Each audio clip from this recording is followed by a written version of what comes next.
नमस्कार दोस्तों। तो आज इस वीडियो में हम देखेंगे epistemology and it's social sciences relevance. Epistemology क्या है और इस सोशलॉजी में और सोशल साइंसेस में क्यों इम्पोर्टेंट है और इसका क्या योगदान है, इसके बारे में हम इस वीडियो में स्टडी करेंगे।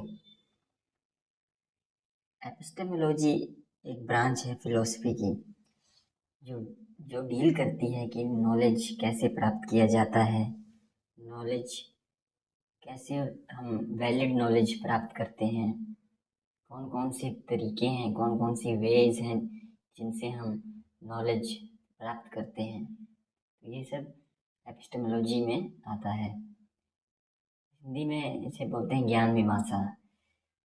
तो ज्ञान का विज्ञान ये एपिस्टेमोलॉजी है।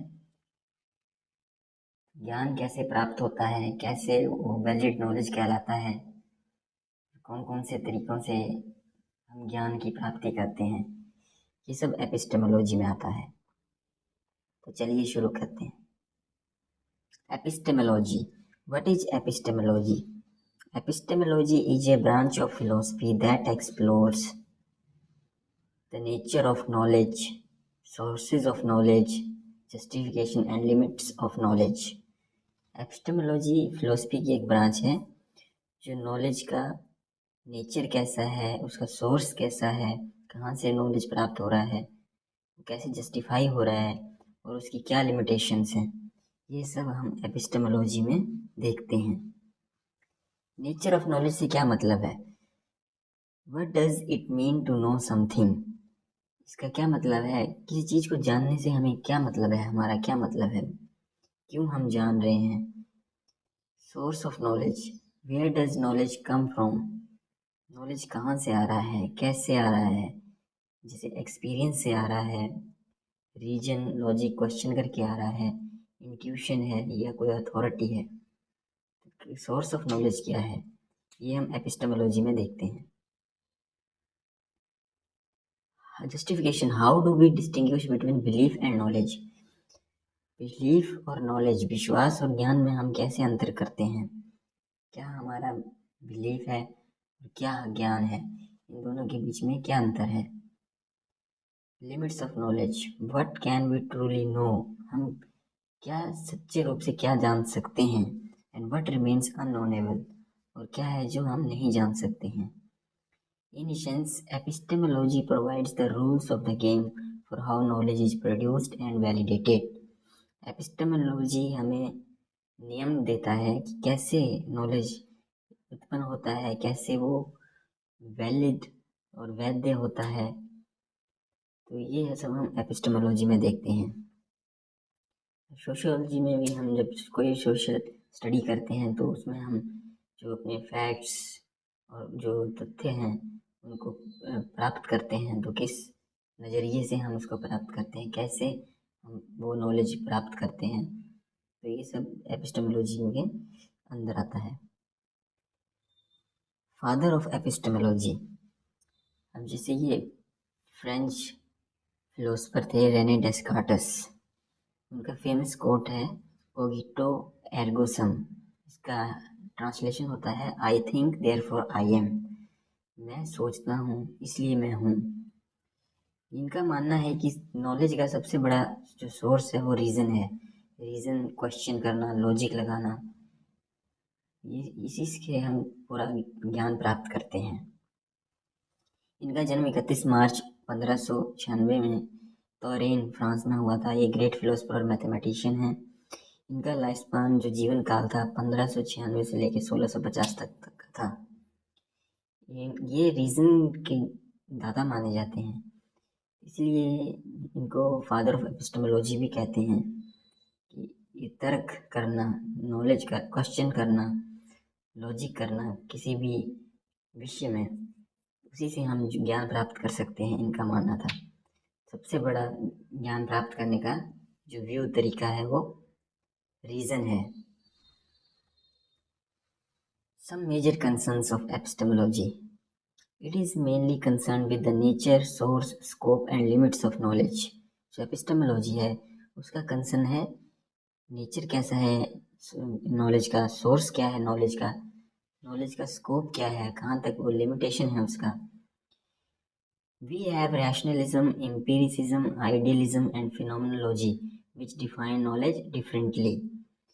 तो जो नॉलेज हम प्राप्त करते हैं उसको रैशनल तरीके से प्राप्त कर सकते हैं, एम्पिरिसिज्म से प्राप्त कर सकते हैं, आइडियलिज्म और फिनोमेनोलॉजी से प्राप्त कर सकते हैं। तो ये इन सब तरीकों से हम नॉलेज की प्राप्ति करते हैं, उसको वैलिड करते हैं। तो ये एपिस्टेमोलॉजी में के अलग अलग भाग हैं या अलग अलग व्यूज हैं जिसके थ्रू नॉलेज की प्राप्ति होती है। These are the views of epistemology that gives idea about how we know things, what counts as true knowledge, जिनके जरिए हम चीज़ों को जानते हैं, नॉलेज प्राप्त करते हैं, ज्ञान प्राप्त करते हैं और ज्ञान के बारे में पूरी चर्चा करते हैं इन्हीं व्यूज़ के थ्रू। तो चलिए सबसे पहले आता है रैशनलिज्म। रैशनलिज्म क्या है? This view says reason and logic are the main ways we gain true knowledge, not our senses. इस व्यू के अकॉर्डिंग रीजन, लॉजिक, तर्क वितर्क करना, क्वेश्चन करना ही मेन तरीके हैं जिनसे हम एक सत्य ज्ञान की प्राप्ति करते हैं। जो हमारी सेंसेस हैं, ह्यूमन बीइंग की 5 सेंसेस होती हैं, देखना, सूंघना, सुनना, स्पर्श करना, स्वाद, ये सब सेंसेस हैं। इनसे हम जो नॉलेज प्राप्त करते हैं वो सत्य नॉलेज नहीं है, क्योंकि ये सेंसेस कभी धोखा खा जाती हैं। तो इसीलिए रीज़न और लॉजिक को ही मेन बेस माना गया है इस व्यू में, यानी कि रैशनलिज्म में। The human mind has built in tools to figure out big truths without needing to see और टच एनीथिंग। जो मनुष्य का जो दिमाग है, जो मस्तिष्क है, वो बिना किसी चीज़ों को छुए देखे ही उनको समझ सकता है, उनका विश्लेषण कर सकता है, इसी से ज्ञान की प्राप्ति कर सकता है। अब जैसे यहाँ पर दिया है 10 + 10 20 होते हैं, तो जस्ट अभी एक बार ये दिमाग में बैठ गया है तो हम जब कहीं भी 10 + 10 देखेंगे तो हमें पता है 20 होता है। तो इसके लिए हमें हर बार काउंटिंग करने की जरूरत नहीं है। जैसे कि 10 और 10, अगर हम कुछ एप्पल रखे हैं, कुछ ऑरेंज रखे हैं, कोई भी वस्तु रखी है, तो उसको हम हर बार काउंट करने नहीं लगेंगे कि ये भी 10 है, ये भी 10 है, तो टोटल कितना हो रहा है। तो एक एक करके हम काउंट नहीं करेंगे, जबकि ये हमारे मस्तिष्क में फिट है कि ये 20 ही होगा। तो ये एक लॉजिक है, रीज़न है, इसके थ्रू हम ये ज्ञान प्राप्त कर रहे हैं। As Descartes said, I think therefore I am, because doubting everything still proves your mind exists. ये लॉजिक है। डिस्कार्टेस कहते हैं कि मैं सोच सकता हूँ, मैं सोचता हूँ, देर इसलिए मैं हूँ। इसलिए डाउट करना, तर्क करना, क्वेश्चन करना ये प्रूव करता है कि माइंड एग्जिस्ट, मस्तिष्क है, वो नॉलेज का प्रोड्यूसर है। ये हो गया एक व्यूज। अब दूसरे व्यूज पे आते हैं एम्पिरिसिज्म, एम्पिरिसिस्ट, एम्पिरिकल जिसे कहते हैं। ये बिल्कुल अपोजिट है रैशनलिज्म का। इसमें कहा जाता है कि जितना भी नॉलेज है वो सब सेंसेस के थ्रू हम प्राप्त करते हैं। This says all knowledge comes from our senses. हमारे 5 सेंसेस जैसे we can see, hear, touch, taste, smell, etc. If no experience then no knowledge. According to this view, ये व्यू कहता है कि अगर हम एक्सपीरियंस नहीं कर सकते हैं तो हमारे पास नॉलेज नहीं रहेगा। The mind is a blank slate at birth filled by the world. जो हमारा माइंड है वो एकदम खाली होता है। जैसे जैसे हम अपनी इंद्रियों से जो अनुभव करते जाते हैं तो वो भरता जाता है, तो हम उसके बारे में ज्ञान प्राप्त होता जाता है। यही एक ज्ञान प्राप्ति का एक व्यू है। ये इस व्यू के अकॉर्डिंग हम इस तरह से अपनी इंद्रियों से ज्ञान की प्राप्ति करते हैं। John Locke compared it to a white paper getting written on by life. John Locke ने इसे एक सफ़ेद कागज, कोरा कागज की तरह देखा है, जो कि हम जैसे अपनी लाइफ में आगे बढ़ते जाते हैं वो भरता जाता है। David Hume also said that all knowledge traces to sensory experience. David Hume also ये कहते हैं कि सभी प्रकार का जो ज्ञान है वो कहीं ना कहीं सेंसरी इंद्रियों के अनुभव से जुड़ा हुआ होता है। अभी एक एग्जांपल है, learning to ride a bike only by trying it, not reading a book about it. अगर हमें कोई बाइक चलानी सीखनी है तो हम सिर्फ एक किताब पढ़ के, कोई एक वीडियो देख के नहीं सीख सकते। उसके लिए हमें उसको एक्सपीरियंस करना होगा, उसको हमें ट्राई करना होगा, उस पर अपनी इंद्रियों के जरिए उसको सीखना होगा। तो ये है एम्पिरिसिज्म। इस व्यूज़ के अकॉर्डिंग हम नॉलेज इंद्रियों से प्राप्त करते हैं। जॉन लॉक, जिनका जीवन काल 1632 से 1704 था, और डेविड ह्यूम 1711 से 1776 तक, ये फेमस एम्पिरिसिस्ट हैं जिन्होंने एम्पिरिसिज्म को बढ़ावा दिया था, जो एम्पिरिसिज्म को मानते थे। Next, idealism. आइडियलिज्म ये शब्द आया है आइडिया से, विचार से। अब इस व्यू के according, in this view reality is all in the mind और ideas, there is no solid outside world without someone perceiving it. इस व्यूज के अकॉर्डिंग ये है कि जो पूरा सच्चाई है, जो रियलिटी है, वो माइंड में है और विचारों में है। इस व्यूज के अकॉर्डिंग कोई बाहर कोई सॉलिड ठोस वर्ल्ड नहीं है जिसको हम बिना उसको समझे हुए हम उसको नहीं मानते हैं। Knowledge is about grasping thoughts और स्पिरिट्स, नॉट फिजिकल स्टफ। सभी का जितना भी नॉलेज है उसको ग्रास्प करना, क्या है ये, उसको इंटरप्रेट करना ही, उसके विचारों को समझना, ग्रहण करना ही नॉलेज है। जो फिजिकल चीज़ें हैं, जो ठोस चीज़ें हैं, जिनको इंद्रियों से हम समझते हैं, वो नॉलेज नहीं है। This approach is combination of both rationalism and empiricism. इस अप्रोच में दोनों का मिला जुला रहता है, जो हमने पिछले भाग में देखा, रैशनलिज्म और एम्पिरिसिज्म। तो इन दोनों का जो मिला जुला जो व्यू है वो आइडियलिज्म है। इसमें दोनों को लिया जाता है, लेकिन ज़्यादातर हम माइंड को ही सुपीरियर मानते हैं।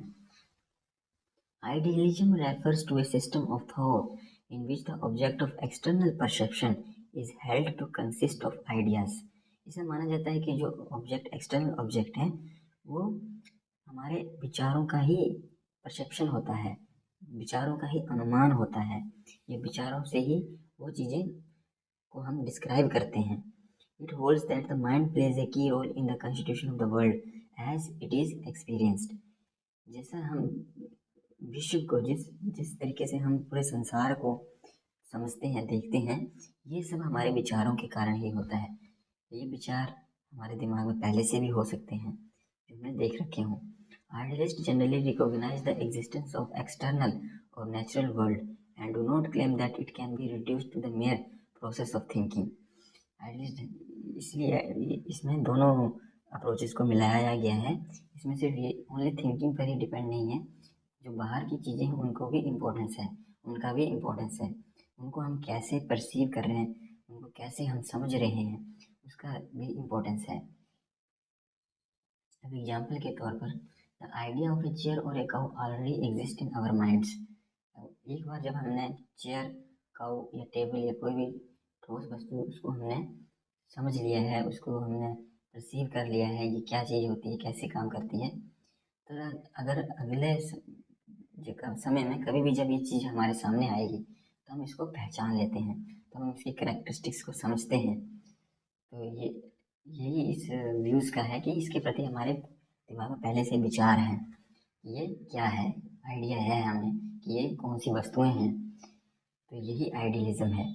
Thus the observer does not conjure the external objects, chair or cow, into existence. इसका कहना है कि जो ऑब्जर्व कर रहा है वो एकदम से कोई जादू से उन चीज़ों को प्रस्तुत नहीं कर देता है, बल्कि उसके दिमाग में पहले से ही वो चीज़ों का विचार है। George Berkeley and Immanuel Kant are famous idealist philosopher. एक फेमस आइडियलिस्ट फिलोसफर हैं। George Berkeley said that the things only exist when perceived by a mind. कोई भी चीज़ें अगर एग्जिस्ट कर रही हैं तभी एग्जिस्ट कर रही हैं जब हमारा माइंड उनको समझ रहा है, उनकी कैरेक्टरिस्टिक्स को समझता है, उनकी वस्तुओं को समझता है, तभी वो एग्जिस्ट कर रही हैं, तभी ये संसार एग्जिस्ट कर रहा है तभी वो है। तो जैसे you see an apple on the table, Brackley says the apple is just your sensations. Try imagining an apple without color, taste और shape. We can't. अब जैसे कोई एप्पल है, उसकी क्या क्या कैरेक्टरिस्टिक्स होती हैं, वो गोल होता है, लाल होता है और मीठा होता है खाने में। अब ये हम सब हमने परसीव किया हुआ है, ये हमने एक्सपीरियंस किया हुआ है, तो ये हमारे दिमाग में इसके प्रति विचार है। अगर हमने फर्स्ट टाइम अगर हमने उसको देखा ही नहीं है, उसको खाया ही नहीं है, और अब हम इमेजिन कर रहे हैं कि कोई ऐसा किसी चीज़ को हम एप्पल नहीं बोल सकते ऐसे में। जैसे यहाँ पे बोल रहा है कि इमेजिन करो कि कोई एप्पल है जो बिना कलर के है, बिना टेस्ट के और बिना शेप के है, तो हमने कभी ऐसा एप्पल देखा ही नहीं। तो ये परसीव कैसे कर रहे हैं, ये सब हमारे विचारों पर डिपेंड है। ये आइडियलिस्ट अप्रोच होती है। If a tree falls in a forest and no one is around, does it make a sound? अगर कोई वृक्ष गिरता है किसी जंगल में और कोई उसको सुनने वाला नहीं है, तो ऐसा ही समझा जाएगा कि इसकी कोई आवाज़ नहीं है। जब कोई वृक्ष गिरता है तो उसकी कोई आवाज़ नहीं होती। तो इस क्रिएशन का कहने का मतलब ये है कि जो भी साउंड है या कुछ भी है, वर्ल्ड में जो भी वस्तुएं एग्जिस्ट कर रही हैं, तो उनको परसीव करने के लिए माइंड चाहिए। तो इसलिए ये आइडियलिस्ट अप्रोच में हम दोनों को मिला जुला देखते हैं। इसमें ना ही तो हम एक्सटर्नल ऑब्जेक्ट्स को बिल्कुल नकारते भी नहीं हैं, और हाँ, हालांकि हम अपने मस्तिष्क को ज़्यादा इम्पोर्टेंस देते हैं, माइंड को ज़्यादा इम्पोर्टेंस देते हैं, और विचारों को बहुत ज़्यादा इम्पोर्टेंस देते हैं। जॉर्ज ब्रेकली 1685 से 1753 तक इसका लाइफ स्पान था, जीवन काल था, जो कि फेमस आइडियलिस्ट माने जाते हैं। इमैनुअल कांट 1724 से 1804 तक। नेक्स्ट आता है फिनोमेनोलॉजी, जिसे ब्रैकेटिंग एक्सपीरियंस भी कहते हैं। Phenomenology is a way of studying how things feel and appear directly in our consciousness without judging if they are real, of explaining why they happen. यहाँ पर कहने का मतलब ये है कि फिनोमेनोलॉजी जो करंट में, जो वर्तमान समय जो चीज़ें घटित हो रही है, कैसे घटित हो रही है, वो क्या क्या उसकी कैरेक्टरिस्टिक्स हैं, उस सब को स्टडी करना, ये फिनोमेनोलॉजी में आता है। उसके पीछे के रीज़न को नहीं जानना है, उसको अलग करना है, वो क्यों है, कैसे है, इसके बारे में ना जानते हुए वो वर्तमान में क्या इफेक्ट डाल रही है, उसको स्टडी करना, ये फिनोमेनोलॉजी का अंदर आता है। Founded by Edmund hustle in the early 1900s, Edmund hustle इसके जनक जाने जाते हैं। इसके अनुसार put aside assumptions called bracketing और इपोज, इसमें हम अपने आप को अलग कर लेते हैं। जैसे कि don't worry if A table is made of atoms और कॉज्ड बाय फिजिक्स। जैसे कोई टेबल है, कैसे बना है, उसकी संरचना कैसे हैं, एटम्स, उसकी फिजिक्स को, उस सबको अलग कर दो, बस उस टेबल के बारे में स्टडी करो। वो टेबल कैसा है, कौन से कलर का है, वुडन का है, स्टील का है, लोहे का है, उसकी 4 टांगे हैं, ये सब जो उसका वर्तमान में जो दिख रहा है, जो फिनोमेना चल रहा है, तो उसी को फिनोमेनोलॉजी कहते हैं। Just describe the table as it shows up: smooth wood surface, brown color, solid underhand. Focus on the essence or universal feel of the experience, not facts. उसकी फिजिक्स, केमिस्ट्री, उसको इसके बारे में नहीं जानना है, वो अलग रख दो। जो फिनोमेना चल रहा है उसको स्टडी करना है, तो ये फिनोमेनोलॉजी के अंडर आता है। इसी को ब्रैकेटिंग एक्सपीरियंस बोलते हैं। ब्रैकेटिंग मतलब पृथक कर देना, अलग कर देना।